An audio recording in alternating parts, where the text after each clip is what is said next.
नमस्कार दोस्तों, मेरा नाम है विजय कुमार। आप देख रहे हैं कॉमिक्स पिटारा चैनल को। तो चलिए दोस्तों, हम लोग कॉमिक्स पढ़े थे भूल गया राजा, और इसका पहला पार्ट मैंने अपने चैनल पर अपलोड कर दिया है। पहले पार्ट में मैंने इस कॉमिक्स को 25 पेज तक कवर कर लिया था। अब इस पार्ट में इसके आगे कहानी को शुरू कर रहे हैं। मोटे मुच्छर मनोज, जैसी तेरी पहचान है, तेरा नाम विक्रम सिंह तो विशालगढ़ का राजा है ना मुराद। राजा कौन होता है ये तो बाद में पूछूंगा, पहले ये बताओ कि मोटे मुच्छर मनुष्य किसे कहते हैं। धाड़ तुमने मुझे क्यों मारा? महाराज, इससे बात जल्दी समझ में आती है, और समझाऊं? नहीं नहीं, समझ गया। महल में राजा की याददाश्त जाने के बाद जंगल में आग की तरह फैल चुकी थी, और हर कोई विक्रम की याददाश्त वापस लाने के लिए एड़ी चोटी का जोर लगा रहा था। मैं आपका प्रधानमंत्री जुगाड़ सिंह हूँ महाराज। आपने मुझसे 2 लाख स्वर्ण मुद्राएं उधार ली हुई है। महाराज, मुझे नहीं पहचाना? मैं महामंत्री धर्म सिंह हूँ। इस वर्ष आपने मेरा वेतन दुगना करने का वादा किया था। मैं वस्त्र मंत्री रफ्फू सिंह हूँ। मैं आपके फटे कच्चे रफ्फू करता हूँ। मैं आरती मंत्री जयकार सिंह हूँ। आप मुझे हर जयकारे के लिए 100 स्वर्ण मुद्राएं देते हैं। बोल जयकारा शेरा वालिदा। और मैं यहाँ का राजा हूँ, राजा मरखब। सेनापति, ये क्या बकवास कर रहे हो? राजा तो मैं हूँ, मेरा मतलब तुम तो सेनापति हो। हाँ, किंतु मैंने जानबूझकर ऐसा कहा ताकि शायद ऐसा सुनकर उन्हें स्मरण हो जाए कि मैं तो सेनापति हूँ। सच बताओ बाकेलाल, महाराज की याददाश्त कैसे चली गई? क्या किया तुमने उनके साथ? मैंने इनको मारने के लिए पहाड़ी से धक्का दिया। महाराज तो मरे नहीं, पर इनके सिर पर चोट लग गई और ये सब भूल गए। सेनापति, बकवास बंद करो और जाकर महारानी को इस हादसे का समाचार दो। जी महामंत्री जी, लेकिन कह तो ये सच रहा है। रानी जी, गजब हो गया, महाराज की याददाश्त चली गई है। जल्दी चलिए। मुझे क्या अपनी तरह समझा है जो तुम्हारे झांसे में आ जाऊंगी? जाकर बोल दो महाराज से, जब तक मेरे साथों भाई नहीं आ जाते मैं किवाड़ नहीं खोलूंगी। मैं सच कह रहा हूँ रानी जी। चल दफा हो, मैंने चंदननगर दूध भिजवा दिया है। मेरे साथों भाई आते ही होंगे, फिर देखूंगी मैं तुम सबको। सेनापति उल्टे पांव लौट चला। लगता है बांके भी महाराज का गुस्सा शांत नहीं करा पाया। अब भाइयों का ही सहारा है। उधर राज दरबार में महारानी जी कुछ सुनने को तैयार नहीं हैं। अब जो करना है खुद ही कर लो। शत्रु देश तो ऐसे ही अवसर की ताक में रहते हैं। महाराज को जल्द से जल्द सब कुछ याद आना जरूरी है। अब क्या होगा बाकेलाल? अगर ये बात फैल गई, महाराज की स्मृति चली गई है, तो पूरे राज्य में अव्यवस्था फैल जाएगी। महामंत्री जी, मैं महाराज को सब कुछ याद दिला दूंगा। अरे इसकी जरूरत नहीं है शिक्षा मंत्री, ये काम मैं खुद कर लूंगा। ऋषि के सांप से अपनी गर्दन भी तो बचानी है। अरे जरूरत कैसे नहीं है? सारा विशालगढ़ जानता है कि मेरे जैसा अंगूठा छाप विद्वान पूरे विशालगढ़ में नहीं है। महाराज को अगर कोई कुछ सिखा सकता है तो सिर्फ मैं। महाराज केवल मुझसे ही सीखेंगे। महाराज कृपया इन्हें समझाएं ताकि इनकी समझ में जल्दी आ जाए। अभी समझाता हूँ। ऐसे जल्दी समझ में आता है? क्यों, आ गया समझ में? धाड़। हाँ हाँ महाराज, आ गया समझ में। महाराज, जैसे कि अब तक आपको पता लग चुका होगा कि आप विशालगढ़ के राजा हैं और अपनी याददाश्त भूल गए हैं, और मैं आपको वही भूली याददाश्त लौटाने में आपकी मदद कर रहा हूं। सबसे पहले मैं आपको खेत में हल चलाना सिखाऊंगा, और कृपया कर आप कम से कम बोलें। कुछ समझ में ना आए तो ही बोलें। तो सुनिए महाराज, हल चलाता है बैल, किंतु राजा भी बैल के समान मेहनती होता है। अतः अब आप ही इस हल को चलाकर खेत जोतेंगे। मुझे खेत समझ में नहीं आया कि वो क्या होता है। ये सारी भूमि खेत है महाराज। अच्छा, ये तो समझ में आ गया, किंतु अब मुझे ये भूमि क्या होती है ये समझ में नहीं आया। अब आया समझ में। टक्कर टक्कर टक्कर। तुमने मुझे फिर क्यों मारा? बताया तो था महाराज, इस तरह बात जल्दी समझ में आती है। समझ में आ गया भूमि क्या होती है, या दोबारा समझाऊं? समझ में आ गया बाकेलाल। ऋषि के बच्चे ने कहा था, ना सिखाओ तो सिर के टुकड़े होंगे। तो मैं सिखा रहा हूँ और ऐसे ही सिखाऊंगा। अब इसमें कोई हादसा हो जाए तो मैं थोड़े ना जिम्मेदार हूँ। हिक हिक, चल मेरे बैल। कुछ समय पश्चात, महाराज इसे कोल्हू कहते हैं, इसे भी बैल खींचता है, इससे तेल प्राप्त होती है। देखा महामंत्री जी, महाराज के याददाश्त जाने का कितना फायदा उठा रहा है ये बाकेलाल। इसने महाराज से पहले हल चलवाया और अब उन्हें कोल्हू का बैल बना दिया। बाकेलाल, तुमने महाराज को कोल्हू का बैल क्यों बनाया? हाँ, महाराज को उनकी योग्यताएं स्मरण कराने का ये कौन सा तरीका है? मैंने तो मना किया था, किंतु महाराज बैल बनने की जिद करने लगे। चाहे तो महाराज से स्वयं पूछ लो। महाराज, सेनापति को समझाइए। ऐसे शीघ्रता से समझ में आता है। क्यों, सेनापति आया समझ में? हाँ महाराज, आ गया। महामंत्री जी, आपको भी कुछ समझना है क्या? सेनापति, मेरे विचार में बाकेलाल ठीक कहता है, उसे उसके अनुसार ही कार्य करने दो। पर मुझे तो बाकेलाल से समझना है। खेत जोतना और कोल्हू चलाना राजा का काम नहीं है, फिर तुम उनसे ये सब क्यों करवा रहे हो? एक राजा में क्या क्या योग्यताएं होती है, मैं उन सब कार्यों की सूची बनाई है। तुम इस सूची के अनुसार ही महाराज को सिखाओगे। यह आदेश है या विनती? आदेश की आड़ में विनती। फिर ठीक है, अगर ये विनती की आड़ में आदेश होता तो मैं हरगिज नहीं मानता।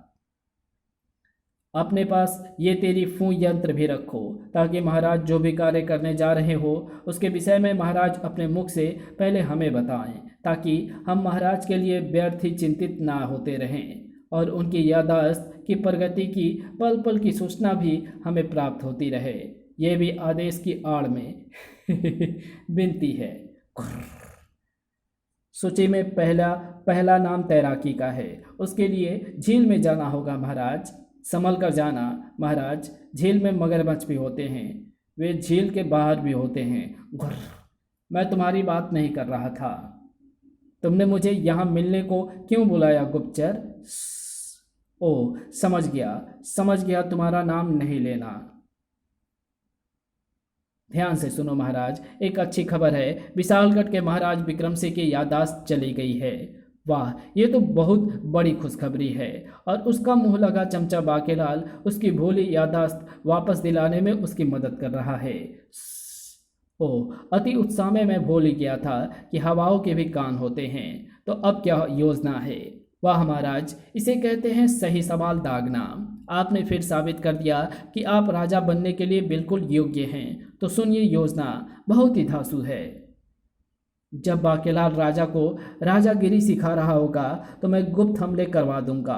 दोनों का राम नाम सत्य हो जाएगा। फिर आप आक्रमण कर दीजिएगा और विशालगढ़ आपकी मुट्ठी में। वाह, शानदार, अति उत्तम। मगर इस काम में बहुत मुद्राएं खर्च होंगी। कोई नहीं, जितना चाहे ले लो। चलिए महाराज, वस्त्र उतारकर झील में कूद जाइए और पानी में हाथ पांव चलाकर तैरने का अभ्यास कीजिए। इसी को तैराकी कहते हैं। वो देखो, बतखें भी तैर रही है। हाय, ये बोधी वाला हमको बतखें क्यों कह रहा है? इसके दिमाग के पेंच ठीक तो है ना? कोई नहीं, आने दो, इतनी मोटी खुराक आ रही है। जाओ, मिन्नी की माँ को बोल दो, बच्चे को भी लेती आए, आज तो दावत होगी।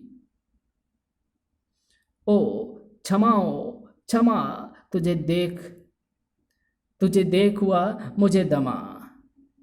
ओह, तेरी फूं का स्वर, मरखब के बच्चे, कहीं मरखब क्यों नहीं जाता तू? तेरी फूं सेनापति, बोल, किस लिए फूं किया? तेरी फूं की फूं मैंने तुझसे नहीं, महाराज से फूं करने के लिए फूं किया है। महाराज अभी व्यस्त हैं, बाद में फूं कर। बात तो मैं अभी करूँगा, वरना आ रहा हूँ पूरा लाव लश्कर लेकर। बोल, आऊँ क्या? घुर्र, ये ले, मोटे बात कर।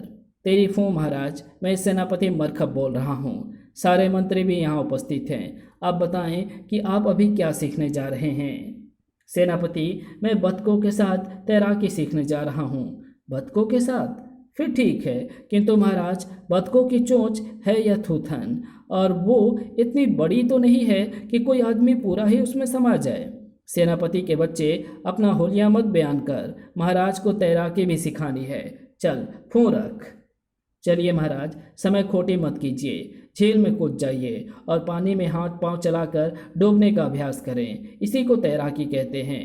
किंतु बाकेलाल, कूदना क्या होता है? अभी बताता हूँ मोटे, ये होता है कूदना। छपाक।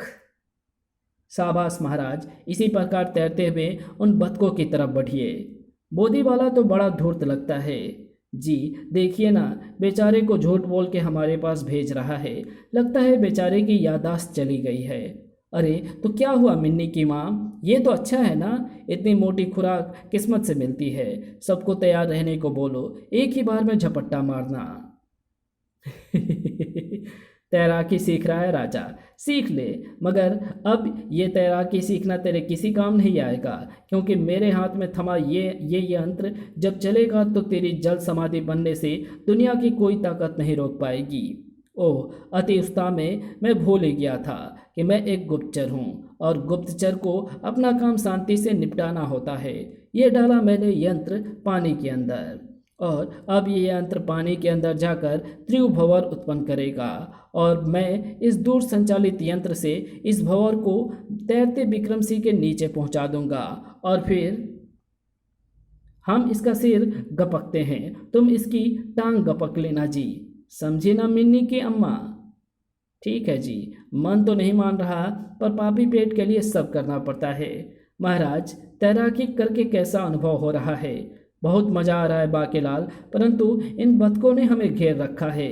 लगता है बतखों को भी मज़ा आ रहा है और वो आपके साथ तैरना चाहती हैं। अच्छा, ऐसी बात है, तो आओ बतखों, तुम लोग भी तैराकी का आनंद लो। लेकिन तभी, अरे ये क्या हुआ? ये पानी इतना गोल गोल क्यों घूम रहा है जी? जोर लगाकर भी हम निकल नहीं पा रहे हैं। हमें क्या पता जी, ये ज़रूर ऊपर वाले की लाठी है। जब हम लोग डूब के मर जाएंगे, हम आपको मना किए थे कि इस बेचारे को मत खाइए, पाप लगेगा। तुमने कब कहा जी? पापी पेट वाली बात कौन बोला था? अब क्या मरते मरते भी हमसे लड़िएगा क्या? कोई उपाय सोचिए ना। बाकेलाल, ये क्या हो रहा है? पानी क्यों घूम रहा है? ये क्या शांत पानी में भंवर कहाँ से पैदा हो क्या? खैर, जो भी हो, मच्छर से ना सही, डूब के ही सही, मोटा तो मरे ही मरे। इसको भंवर कहते हैं महाराज। इससे बाहर आने की कोशिश कीजिए, वरना आप डूब मरेंगे। डूब मरना क्या होता है बाकेलाल? जब मरोगे तो खुद ही पता चल जाएगा मोटे। कहीं ये मोटा डूबने से बच ना जाए, कोई उपाय करना होगा ताकि ये हरगिज ना बचे। महाराज, अपने साथ तैरने वाली बतखों की दुम पकड़ लीजिए, इससे आप डूबने से बच जाएंगे। ठीक है बाकेलाल, पकड़ मगरमच्छों को मोटे, और वे तुझे पल भर में ही चीर फाड़ देंगे। अरे हमने इतनी पूंछ पकड़कर अरे हमने इनकी पूंछ पकड़कर हल्का झटका दिया तो ये भंवर के बाहर गिर गए, पर हम अंदर ही फंस गए। ए जी, ये तो बहुत भला लगता है। इसने मेरी और आपकी जान बचाई, इसको किसी तरह बचाइए, तभी हमें पाप से मुक्ति मिलेगी। ठीक कहते हो जी, अब तो जान चली जाए पर हम इसको मरने नहीं देंगे। तेजी से घूमिए जी, इतने धीरे घूमने से थोड़े ना होगा। अरे ये मगरमच्छ क्या कर रहे हैं? ये तो मोटे को बचाने की कोशिश कर रहे हैं। बहुत अच्छे, पानी का घूमना धीमा हो रहा है, और तेज और जोर लगाओ। अरे ये मगरमच्छ तो राजा को बचाने की कोशिश कर रहे हैं, मुझे भंवर यंत्र की शक्ति बढ़ानी होगी। अरे भंवर तो और तेजी से घूमने लगा जी, और जोर लगाइए ना। पूरा जोर तो लगा रहा हूँ, अब क्या घुस जाऊँ इसमें? इस रस्साकसी का अंदर बहुत गहरा असर हो रहा था। परिणाम हुआ एक जबरदस्त धमाका। ये क्या हो गया जी? हम लोग इतना ऊपर कैसे पहुंच गए? लगता है हम लोगों ने ज़्यादा ही जोर लगा दिया है। भंवर यंत्र पर जोर पड़ रहा था, और धमाक! मगरमच्छ तो सही सलामत झील में आ गए, मगर भंवर यंत्र धाड़! हाय दैया! और विक्रम का अवतरण अलग अलग जगह पर हुआ। धम हक! बाकेलाल उठो। हाँ। कुछ समय पश्चात हम तैराकी सीख गए, अब अगला क्या सीखना है? जो भी सीखना है अब कल सीखेंगे। दूसरी तरफ तपोवन में तो फिर आ गया। मैंने कहा था ना, जब तक तुम महान ऋषि नहीं बन जाता तब तक गोटली का हाथ तेरे हाथ में नहीं दूंगा। इसी बात के लिए तो आपके पास आया हूँ ससुर जी। सभी जानते हैं कि आपके पास 75 साल के तप का फल है। अगर आप अपने 25 साल के तप का फल मुझे दे दें तब मैं भी ऋषि बन जाऊंगा और गुठली से शादी कर लूंगा। हरगिज नहीं, तुम जैसे नालायक और निकम्मे को मैं अपनी तप शक्ति कभी नहीं दूंगा। तुझे दिक्कत क्या है बे बुढ़े? तेरी बेटी के हाथ पीले हो जाएंगे और जब मैं 25 साल बाद तप कर लूंगा तो तुझे लौटा दूंगा, हिसाब बराबर। निकल जा, तो ऋषि बनने योग्य नहीं है, तो डाकू का डाकू ही रहेगा। अब तूने मुझे डाकू कह ही दिया है तो मेरा डाकूपन भी देख ले। चुपचाप गुठली का हाथ और तप का फल दे दे, वरना नहीं दूंगा। मर भी जाऊंगा तो भी गुठली का हाथ तेरे हाथ में नहीं दूंगा। नहीं देगा तो ले, मर। खच, हाय नहीं। दुष्ट, मैंने तुमसे प्रेम किया और तूने मेरे ही पिता की हत्या कर मुझे अनाथ कर दिया। गुठली, बुढ़ा मान ही नहीं रहा था, पर तुम दुखी मत हो, मैं तुम्हें इस बुढ़े की कमी खलने नहीं दूंगा। चलो हम शादी कर लें। दूर रह मुझसे, पिताश्री कहते थे कि तुम मेरे लायक नहीं हो, पर मैं ही नहीं मानी। पर अब मैं तुमको नहीं छोड़ूंगी। मैं तुझे श्राप देती हूँ कि तू 3 दिन के अंदर किसी ऐसे इंसान के हाथों मरेगा जो शिव कृपा से उत्पन्न हुआ हो। और मैंने अपने पिता की बात नहीं मानी, इसलिए प्रायश्चित स्वरूप मैं प्रतिमा में बन जाऊंगी। नहीं नहीं नहीं गुठली, रुक जाओ, मुझे छोड़कर ना जाओ। दुष्ट बाकेलाल, मैं अच्छा भला तपस्या कर रहा था, पर तेरे बहकाव में आकर मैंने अपने ससुर को भी मार डाला और गुठली को भी खो दिया और शराब भी मिल गया। तुझे इसकी कीमत चुकानी होगी, तुझे इसकी कीमत चुकानी होगी बाकेलाल। अगली सुबह महल के अंदर सुनामी वाले हंगामे के साथ शुरू हुई। बाहर आवे जीजे। इनके सामने तो मेरे गले से आवाज़ निकलनी भी बंद हो जाती है। यह आवाज़ तो, हाँ, ये उन्हीं की आवाज़ है। अरे आरती मंत्री, तुम्हारा मुंह किसने काला किया? उसी आवाज़ ने जिसने आपको ऊपर से नीचे तक पीला किया। खान पान मंत्री जी, मैं तो कहता हूँ आप लोग आगे बढ़ो, मैं ज़रा मामला निपटा के आता हूँ, वरना खामखा माहौल ख़राब होगा। ओ जी, ऐसा कौन सा जियाले आ गए जी जिसके कारण आप सभी के पैजामे गीले हो गए जी? अबे कमबख्त, वे जियाले नहीं, हमारे महाराज विक्रम सिंह के साले हैं। वो तो ठीक है जी, पर आपने मेरी गर्दन क्यों दबोच रखी है? 7 साले, यानी सोम मंगल बुध गुरु शुक्र शनि और रवि। हमें जीजे के दूध से सब पता चल गया है। तुम्हारी इतनी हिम्मत कि हमारी बहन की चुटिया काटोगे, उससे पहले हम तुम्हारी मूंछ के सारे बाल उखाड़ देंगे। कहाँ मर गए जीजे? किसी बिल में जाकर दुबक तो नहीं गए? खुद बाहर आते हो जीजे, या हम अंदर आए? अबे वो हाथी है, कोई चूहा थोड़े ही। अबे वो हाथी है, कोई चूहा थोड़े ही ना, जो बिल में दुबक जाएगा। आखिर सबको बाहर आना पड़ा। अरे साले साहब, आप लोग कब आए? हमें खबर कर दी होती, हम आ जाते आपको लिवा लाने को। आप यहीं रुकिए, मैं बिना आरती किए आपको अंदर नहीं आने दूंगा। अरे कोई मुझे शरबत का प्रबंध करने के लिए बोलो, मैं नाश्ते का प्रबंध करवाता हूँ। आलू गोभी के पराठे, मटर पनीर की सब्जी, हलवा, दूध, बादाम। आप लोग कितने दुबले हो गए हैं साले साहब? बोलो बोलो, सारी खुदाई एक तरफ, जोरू का भाई एक तरफ। बंद करो ये मक्खनबाजी, हम यहाँ अपना अतिथि सत्कार करवाने नहीं आए हैं। जीजे को बाहर बुलाओ, हमें उनसे हिसाब लेना है। कहाँ छिप गया है वो कायर? सामने क्यों नहीं आ रहा? हमारी बहन की चुटिया काटेगा वो मोटा सुअर, उसे फौरन बाहर बुलाओ, वरना। आप शांत हो जाइए, महाराज इस वक्त महल में नहीं है, वे बाकेलाल के साथ वन में गए हैं, वे संध्या तक लौट आएंगे, तब तक आप आराम करें। झूठ मत बोल पोपले बुढ़े, हमें पता है मोटा डर के मारे बाहर नहीं आ रहा है, उसे फौरन बाहर बुलाओ, वरना अगर हम अंदर गए तो। वहाँ भैया बचा लो, वो मोटा मेरी चुटिया काटने पर तुला है। ऐसे कैसे काट देगा वो तुम्हारी चुटिया? उससे पहले हम उसको गंजा कर, मुंह काला कर, गधे पर बिठाकर विशालगढ़ के 7 चक्कर लगवाएंगे। है कहाँ वो मोटा? पता नहीं, मैं तो पूरे दिन कोप भवन के अंदर थी।